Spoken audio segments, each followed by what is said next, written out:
ఈ ఒక్క వీడియోలోనే ఈ రోజు ఎపిసోడ్ గురించి తెలుసుకుందాం. ఫస్ట్ వచ్చేసి అవినాష్ ఉన్నాడు కదా, టాప్ 5లో అవినాష్ ఎలిమినేట్ అయ్యాడు. ఉపేంద్ర గారు వెళ్లి అవినాష్ ను బయటికి తీసుకొచ్చారు. సెకండ్ వచ్చేసి ప్రేరణ ఎలిమినేట్ అయింది. ప్రేరణను వచ్చేసి ప్రజ్ఞా జైస్వాల్ గారు బయటికి తీసుకొచ్చారు. ఇంకా టాప్ 3 ఉన్నారు కదా, అప్పుడు వచ్చేసి విజయ్ సేతుపతి గారు లోపలికి వెళ్లి సూట్ కేసు ఆఫర్ చేశారు. కానీ ముగ్గురు తీసుకోలేదు.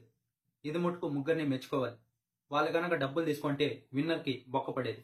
ముగ్గురు మేము విన్నర్ అవుతామని చాలా కాన్ఫిడెంట్ గా ఉన్నారు. డబ్బులు తీసుకోలేదు. చాలా మంచి విషయం. విన్నర్ కి ఏ మాత్రం బొక్క పడలేదు. 55 lakhs క్యాష్ ప్రైజ్, అలాగే ఒక కార్, ట్రోఫీ ఈసారి విన్నర్ అయిన దానికి చాలా మంచిది. ఇంకా థర్డ్ వచ్చేసి నబీల్ ఎలిమినేట్ అయ్యాడు. విజయ్ సేతుపతి గారు బయటికి తీసుకొచ్చారు. ఇంకా లాస్ట్ ఇద్దరు ఉన్నప్పుడు మళ్ళీ నాగార్జున గారు సూట్ కేసు ఆఫర్ చేశారు. కానీ ఇద్దరు తీసుకోలేదు.